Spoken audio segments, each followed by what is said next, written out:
He don't already, mama, he don't already got it up, but should happen again for a side of Nigeria. The living ancestors president, aka Palablu Olaba, the Tinubu metamorphosis, he don't come address the Nigeria and he don't come give June 12th Democratic Day ancestorial speech. And he also sent a very optimistic and religious message to Obedient and Peter Obi. He said, make Peter Obi go relax, say not until 8 years time before he go recontest again. Say, oh, lose today, go film win tomorrow, and win tomorrow, go feel lose today. Say, and if Peter Obi no accept defeat, make it jolly fit with her. He said, Peter Obi still win, he said, people go see, not jolly fit with her. He also give Okugubu water for inside his speech metamorphosis. So he said, because say, Nigeria vote in making takeover from a dictatorship mentality.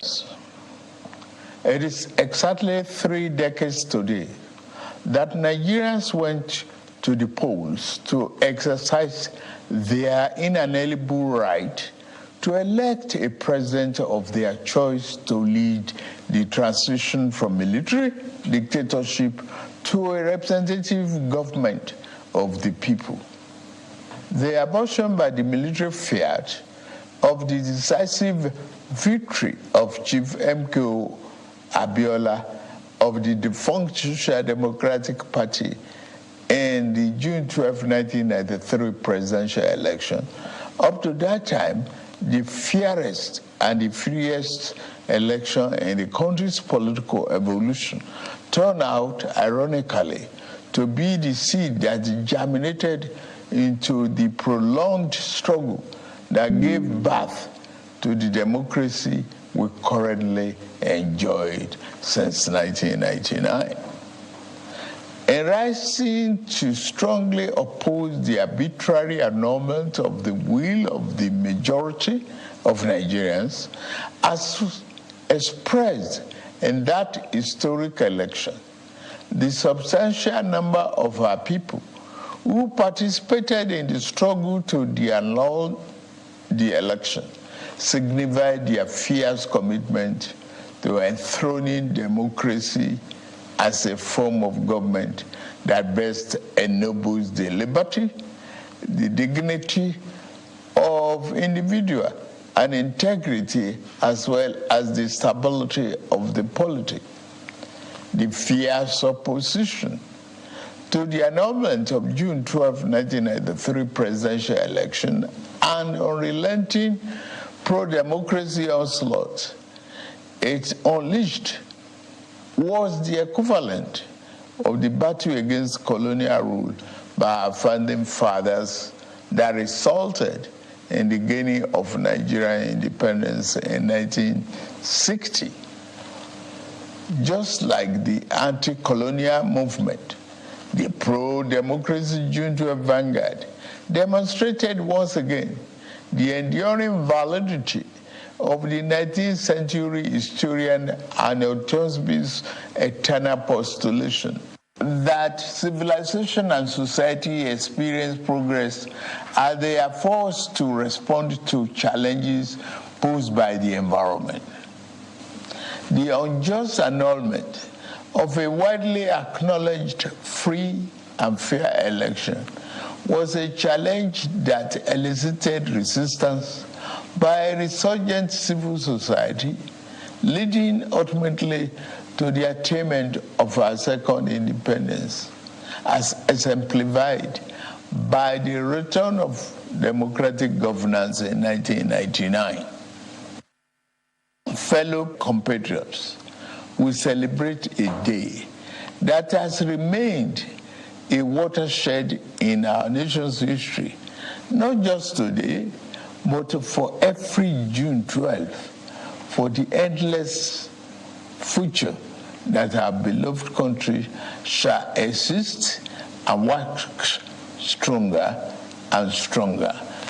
Generation of Nigerians will always remember themselves that the democracy that is steadily going to become the defining essence of our polity was not gifted to us on a silver platter. We can easily recall the sacrifice and the martyrdom of Chief MKO Abiola, the custodian of the sacred mandate that was so cruelly annulled.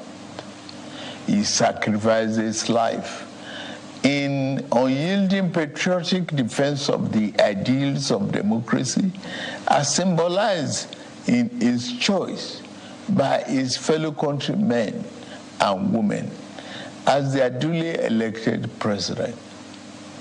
There was an easier choice for him. It was to forgo the justice of his cause and opt for the path of ease and capitulation in the face of the tyranny of power. To its eternal credit and immortal glory, Abiola said no. He demonstrated the time-tested eternal truth that there are certain ideals and principles that are far more valuable than life itself. Every day on this day, down the ages, we will recall the several heroes of democracy, such as Kudirat Abiola, wife of Chief Abiola, who was brutally murdered while in the trenches fighting on the side of the people. We remember Pat Alfred Rewani, one of the heroes of our independence struggle, and Major General Shehu Musa Yar'Adua, retired, who was silenced by the military junta while in pursuit of democracy. They gave their yesterday for the liberty that is ours today. The point is that we must never take this democracy for granted. We must forever jealously guard and protect it like a precious jewel. For a people can never truly appreciate the freedom and the right democracy guarantees them until they lose it.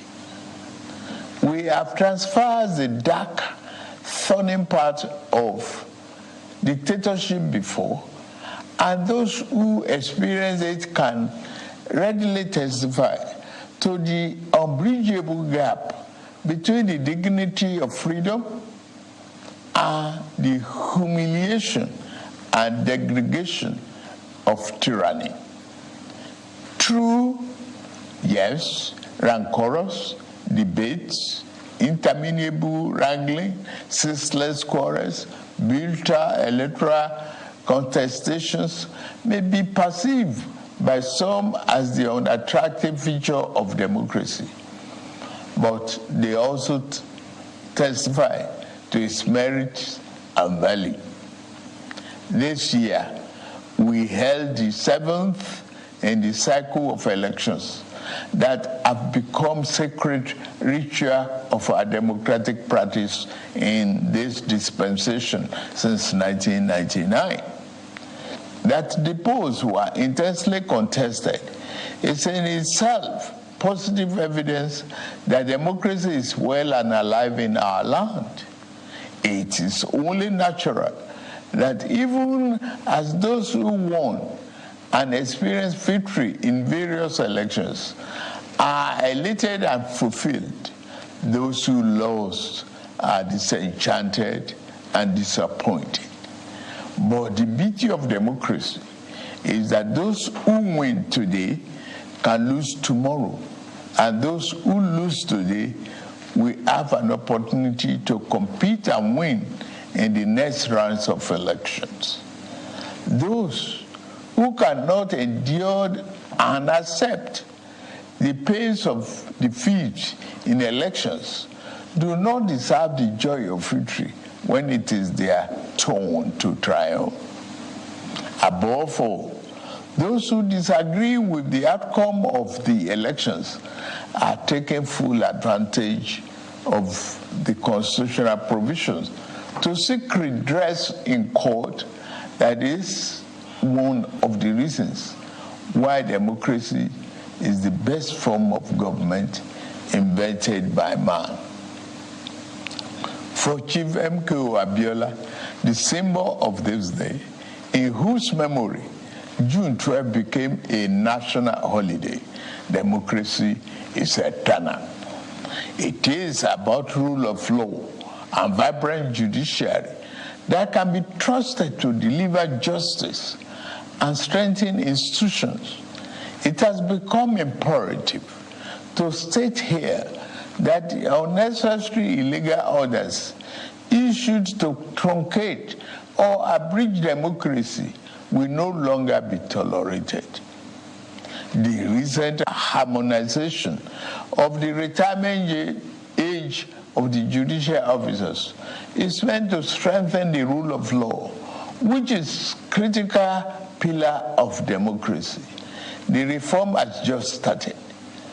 The democracy that will yield right dividends to the people who are shareholders means more than just freedom of choice and right to get people into elective offices. It means social and economic justice for our people. To the winner of June 12 democracy offers the best chance to fight and eliminate poverty. 30 years ago, he christened his campaign manifesto "Farewell to Poverty," because he was convinced that there is nothing defined about poverty. It is a man-made problem that can be eliminated with clearly thought out social and economic policies. It is for this reason that in my inauguration address on May 29, I gave effect to the decision taken by my predecessor in office to remove the fuel subsidy, the albatross, and free up the collective use of much needed resources, which had hitherto been pocketed by a few rich. I admit the decision will impose extra burden on the masses of our people. I feel your pain. This is one decision we must bear to save our country from going under and take our resources away from the stranglehold of a few unpatriotic elements. Painfully, I have asked you, my compatriots, to sacrifice a little more for the survival of our country. For your trust and belief in us, I assure you that your sacrifice shall not be in vain. The government I lead will repay you through massive investment in transportation, infrastructure, education, regular power supply, healthcare, and other public utilities that will improve the quality of lives.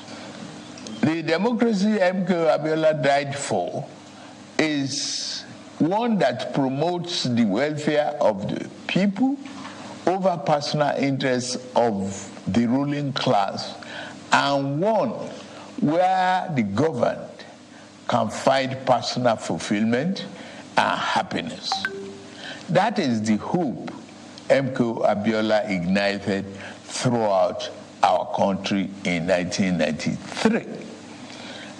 On this year's Democracy Day, I enjoy all of us, to rededicate ourselves to strengthening this form of government of free people that has been our guiding light these past 24 years.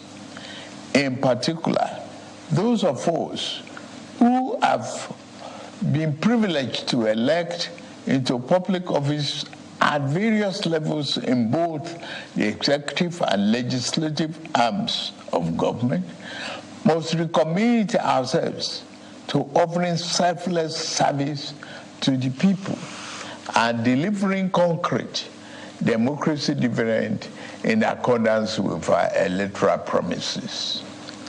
On my part and that of my administration, I pledge anew our commitment to diligently, fulfilling every component of our electoral pact with the people, the Renew Hope agenda.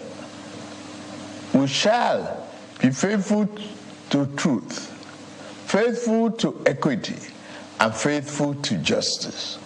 We shall exercise our authority and mandate to govern with fairness, respect for the rule of law, and commitment to always upholding the dignity of all our people.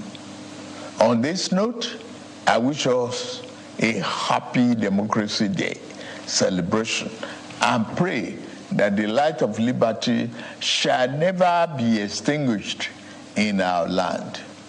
Thank you all, and may God continue to bless the Federal Republic of Nigeria.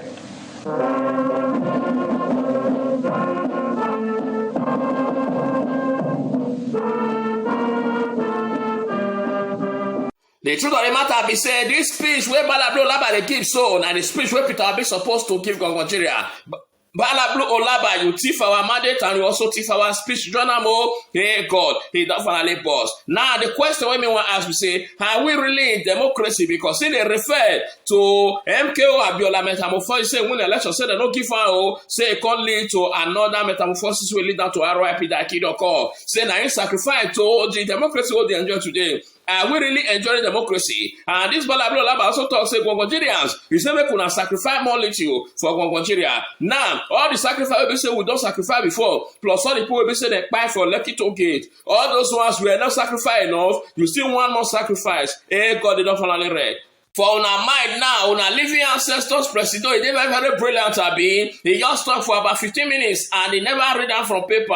Hey God, make a shock metamorphosis na medulla oblongata. Bola Olaba was reading from a very big screen where they put for in front. Oh, can't you see that he was focusing on the screen while he was reading the scripted speech metamorphosis where they talk say making drop oh for una mind. A lot of them they talk say, oh, our president, you are so very brilliant, you are so very vibrant, and you are so very active. What a conspicuous and Instagram non-entity. What an agbayalistic and a mumuchacha metamorphosis set of people who not know before say he was reading the speech from a very big screen where they from. Hey God, he don't read.